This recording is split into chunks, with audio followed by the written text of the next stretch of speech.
ರಾಜ್ಯ ರಾಜಕಾರಣದಲ್ಲಿ ಕಾಂಗ್ರೆಸ್ ಜೊತೆ ಅಡ್ಜಸ್ಟ್ಮೆಂಟ್ ರಾಜಕಾರಣ ಮಾಡುತ್ತಿದೆ ರಾಜ್ಯ ಬಿಜೆಪಿ. ಈ ರಾಜ್ಯ ದೇಶ ಸುದ್ದಿ ಬಗ್ಗೆ ಮಾತಾಡ್ತಾ ಇದೆ. ಜಿಲ್ಲಾ ಮಂತ್ರಿಗೆ ಅದ್ರ ಬಗ್ಗೆ ನಮ್ಗೇನು ಮಾಹಿತಿ ಇಲ್ಲ ಅಂತ ಅವನು ಹೇಳ್ತಾನೆ. ಇದು ನಮ್ಗೇನು ನಾವೇನು ಒಂದು ಸಾಂಕೇತಿಕವಾಗಿ ಮಾಡೋರು, ನಮ್ಗೇನು ಅದು ಸಂಬಂಧ ಇಲ್ಲ ಅಂತೇಳಿ ಅವ್ರು ಹೇಳ್ತಾರೆ. NDA ಪಾರ್ಟಿಯವರು ಅಲ್ಲಿ ಹೋಗಿ ಲೀಡರ್ ಆಫ್ ದ ಅಪೋಸಿಷನ್ ನಾವು ಫುಲ್ ಹೋರಾಟ ಮಾಡ್ತಿರ್ತೇವೆ, ಅವ್ರು ಬಿಜೆಪಿ ಪಕ್ಷ ಹೋರಾಟ ಮಾಡ್ತಾರೆ. ರಾಜ್ಯಾಧ್ಯಕ್ಷ BY ವಿಜಯೇಂದ್ರ ಅಡ್ಜಸ್ಟ್ಮೆಂಟ್ ರಾಜಕಾರಣಿ, ಕುಮಾರ್ ಬಂಗಾರಪ್ಪ ಟೀಕೆ. ಬಿಜೆಪಿಯ ರಾಜ್ಯಾಧ್ಯಕ್ಷ ನನಗೆ ಸಾಂಕೇತಿಕ ಅಲ್ಲೆಲ್ಲ ಜನ ತಗೊಂಡು ಹೋಗ್ತಾರೆ, ಇವಾಗ ಏನಿಲ್ಲ ಅಂತ ಇವ್ರು ಹೇಳ್ತಾರೆ. ಇವ್ರಿಬ್ರದ್ದು ಅಡ್ಜಸ್ಟ್ಮೆಂಟ್ ಆಗ್ತಾರೆ. ಡಮ್ಮಿ ಕ್ಯಾಂಡಿಡೇಟ್ನ ಹಾಕ್ಸ್ಕೊಂತಾರೆ. ಶಿಕಾರಿಪುರದ ಡಮ್ಮಿ ಕ್ಯಾಂಡಿಡೇಟ್ ಅದಕ್ಕೆ ಶಿವಕುಮಾರ್ ಹೇಳಿದ್ರು.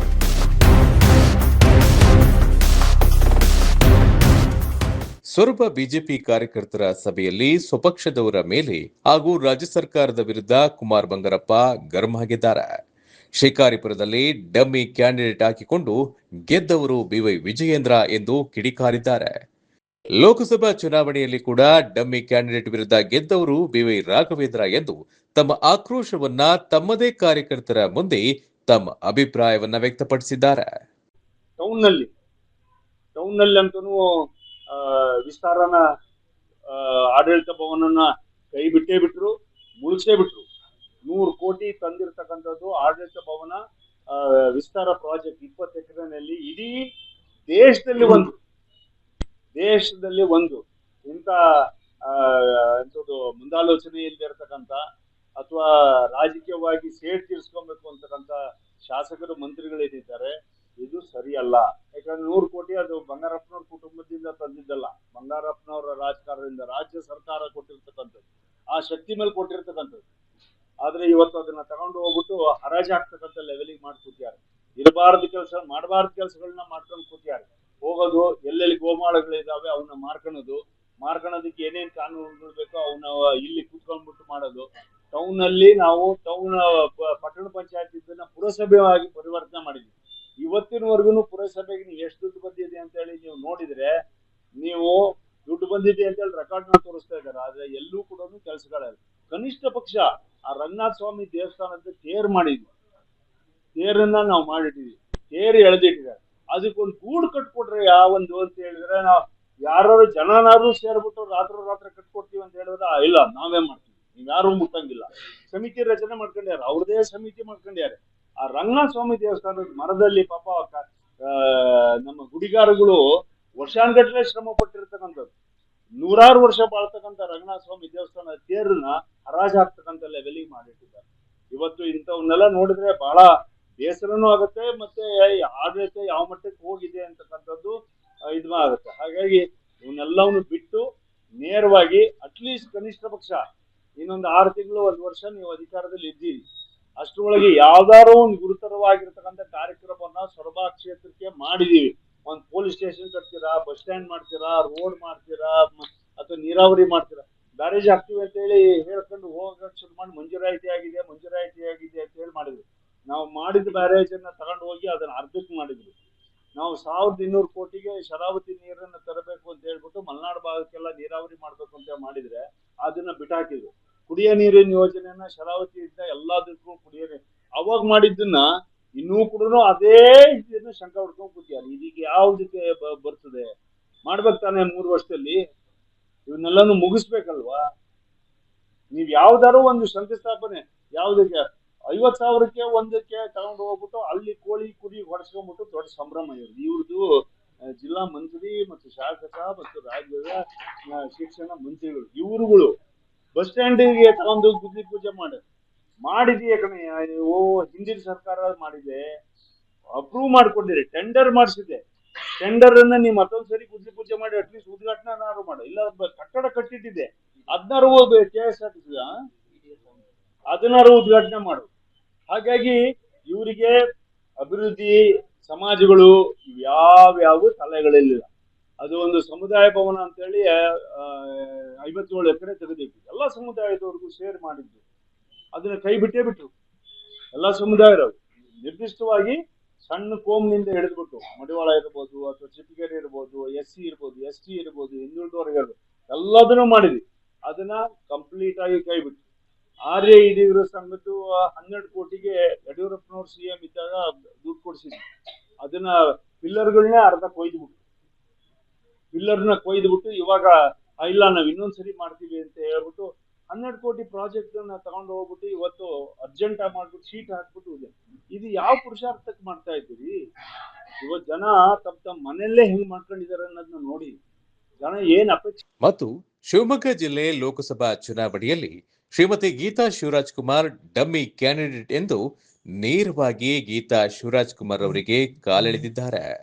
ನಮ್ಮ ಮಕ್ಕಳು ಮದುವೆ ಮಾಡಕ್ಕಲ್ಲ, ಅವು ನಮ್ಮ ಸಂಘಟನೆ ಮಾಡಬೇಕಲ್ಲ. ಹಾಗಾಗಿ ನಾನು ತಮ್ಮಲ್ಲಿ ವಿನಂತಿ ಮಾಡ್ಕೊಂತೀನಿ, ಸರ್ಕಾರಕ್ಕೂ ನಾನು ವಿನಂತಿ ಮಾಡ್ಕೊಂತೀನಿ, ಒಂದ್ ಸ್ವಲ್ಪ ಇದ್ರ ಬಗ್ಗೆ ಕಾಳಜಿ ವಹಿಸಿ. ಇನ್ನೂ ಕೂಡ ಪಕ್ಕದ ಕ್ಷೇತ್ರದ ಶಾಸಕರ ಜೊತೆ ಕುತ್ಕೊಂಡು ಬಿಡದಿನಲ್ಲಿ ನಮ್ ಇಬ್ಬರಿಗೂ ಸಂಬಂಧ ಇಲ್ಲ, ನಾನು ಅಡ್ಜಸ್ಟ್ ಮಾತಾಡ್ತೀವಿ, ಈ ಮಾತುಗಳನ್ನ ಬಿಡಿ. ಸೊರಬಕ್ಕೆ ಒಂಚೂರು ಗಮನ ಕೊಡಿ. ಶಿವಮೊಗ್ಗ ಜಿಲ್ಲೆಯ ಮಂತ್ರಿಗಳಾಗಿದ್ದೀರಿ, ಅದಕ್ಕೊಂದ್ ಸ್ವಲ್ಪ ಗಮನ ಕೊಡಿ. ಅದನ್ನ ಬಿಟ್ಟುಬಿಟ್ಟು ನಾವಿಬ್ರು ಬಿಡದಿನಲ್ಲಿ ಮುಖ್ಯಮಂತ್ರಿಗಳ ಕ್ಷೇತ್ರ, ಇಡೀ ರಾಜ್ಯ ದೇಶ ಬಿಡದಿ ಬಗ್ಗೆ ಮಾತಾಡ್ತಾ ಇದೆ. ಜಿಲ್ಲಾ ಮಂತ್ರಿಗೆ ಅದ್ರ ಬಗ್ಗೆ ನನಗೇನ್ ಮಾಹಿತಿ ಇಲ್ಲ ಅಂತ ಅವನು ಹೇಳ್ತಾನೆ. ಇದು ನಮ್ಗೇನು, ನಾವೇನ್ ಓನ್ಲಿ ಸಾಂಕೇತಿಕವಾಗಿ ಮಾಡೋರು, ನಮ್ದೇನು ಅದು ಸಂಬಂಧ ಇಲ್ಲ ಅಂತ ಹೇಳಿ ಅವ್ರು ಹೇಳ್ತಾರೆ. NDA ಪಾರ್ಟಿಯವರು ಅಲ್ಲಿ ಹೋಗಿ ಲೀಡರ್ ಆಫ್ ದ ಅಪೋಸಿಷನ್ ನಾವು ಫುಲ್ ಹೋರಾಟ ಮಾಡ್ತೀವಿ ಅಂತ ಹೇಳಿ ಅವ್ರು ಬಿಜೆಪಿ ಪಕ್ಷದ ಹೋರಾಟ ಮಾಡ್ತಾರೆ. ಬಿಜೆಪಿಯ ರಾಜ್ಯಾಧ್ಯಕ್ಷ ನನಗೆ ಏನ್ ಸಾಂಕೇತಿಕವಾಗಿ ಅಲ್ಲೆಲ್ಲ ಜನ ದುಡ್ಡು ತಗೊಂಡ್ಬಿಟ್ಟು ಹೋಗ್ಬಿಟ್ಟಾರೆ, ಇವಾಗ ಏನಿಲ್ಲ ಅಂತ ಹೇಳಿ ಇವ್ರು ಹೇಳ್ತಾರೆ. ಇವ್ರಿಬ್ರದ್ದು ಅಡ್ಜಸ್ಟ್ಮೆಂಟ್ ರಾಜಕಾರಣ. ಡಮ್ಮಿ ಕ್ಯಾಂಡಿಡೇಟ್ ನ ಹಾಕ್ಸ್ಕೊಂತಾರೆ. ಶಿಕಾರಿಪುರದ ಡಮ್ಮಿ ಕ್ಯಾಂಡಿಡೇಟ್, ಅದಕ್ಕೆ ಶಿವಕುಮಾರ್ ಹೇಳಿದ್ರು ಏನ್ ಮಾಡಿ ಇದು ನನ್ನ ಭಿಕ್ಷೆಯಿಂದ ಇವ್ರು ಗೆದ್ದಿದ್ದಾರೆ ಅಂತ ಹೇಳಿ. ಇವರು ಕಾಂಗ್ರೆಸ್ ನಲ್ಲಿ ಮಾತಾಡ್ಬಿಟ್ಟು ನಮ್ ತಂಗಿನ ಹಾಕೊಂಡು ಅದೊಂದು dummy candidate. So MP election ಗೆಲ್ಲೋದಕ್ಕೆ ಏನೇನು ಈ ತರದೇ ಯೋಜನೆಗಳು ಇಟ್ಕೊಂಡು ಪಕ್ಷ ಸಂಘಟನೆ ಮಾಡೋದಕ್ಕೆ ಸಾಧ್ಯ ಆಗೋದಿಲ್ಲ.